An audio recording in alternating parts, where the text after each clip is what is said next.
Hey guys, Allison here. Well, I have a question for you. When you find yourself in a conflict, maybe in the workplace, in your marriage, in your family, with a friend, whatever it is, does it really matter who's right or wrong?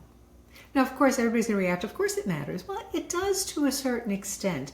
However, one of the things that I've observed over the years is that communication can really break down and we get completely off track when there's a problem, when we first focus on the blame game instead of focusing on the solution. So if something happens, maybe there's like an emergency situation, obviously we need to act quickly to deal with it. All right, so sometimes in an emergency situation, somebody's bleeding. Yes, we're going to spring into action and act quickly to stop the bleeding. Hopefully, not always, hopefully. And then we can sort out who's right or wrong. But one of the things that I see is that, as we but you did that wrong. No, you're wrong there. We lose focus. Now, there's a difference between clarifying the situation. And this is something that I think some people, especially Christians, struggle with in therapy. They don't want to be like bashing their parents or people in their lives or whatever. So they're afraid to really talk about what's wrong or things that bother them. But in therapy especially, we're not looking at it like, oh man, I can't believe your mother's like that. We're looking at, okay, let's get clarity on what the circumstances are, who is affected and how they're affected, and to focus then on a solution to the problem. Again, understanding something is different than necessarily assigning blame. So if we focus right on solutions immediately, say, okay, big problem here, let's focus first on the solution. Let's clarify what all the factors are. And let's now focus on what are some proposed solutions to the problem. Once we deal with that, yes, then it's okay to go back and really have that discussion of who did what, why, and how it affected you. And there are ways to do that. All right. Again, just once we find the solutions, we don't then go and do the blame game then either. But to say, okay, let's say it's a conflict with your spouse. Okay, honey. We solved this situation, but let's take a look at how we both might have been able to handle this differently.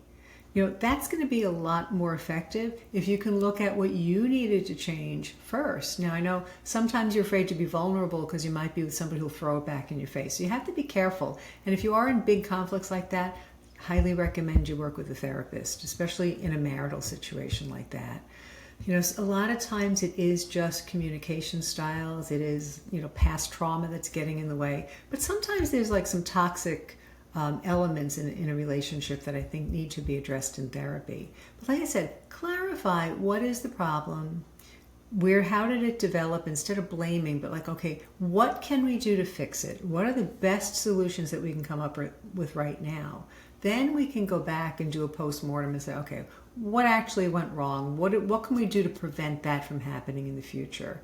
Right? That blame game just gets us nowhere. And I've seen so many things blow up that didn't have to. All right. So to just get that clarity. And again, if you're considering therapy, if you're afraid of, oh, gee, I don't want to be bashing people, that's not what we do.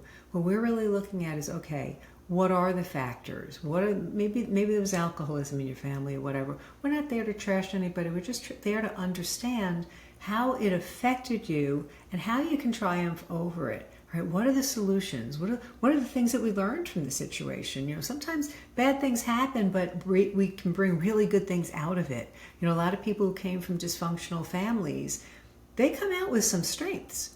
All right, they're very observant, they're very careful, whatever it is, they may have some real serious strengths that they needed in that negative situation. So it's not always, the results are not always all bad, but we do need to just like, okay, what are the facts? How can we, find some solutions to this? And then how can we discuss it in a way that we can just prevent things like that from happening in the future? So hope you find that helpful. Again, if you are struggling in a relationship or with communication that way, reach out to a therapist if it's a really toxic situation. If it's a matter of just like learning how to communicate better and like kind of just move a relationship forward, relationship coach can be really helpful also. So look on CatholicLifeCoaches.com for that one. So I hope you find that helpful. Again, we're not in the blame game. Let's always focus on solutions first. God bless you.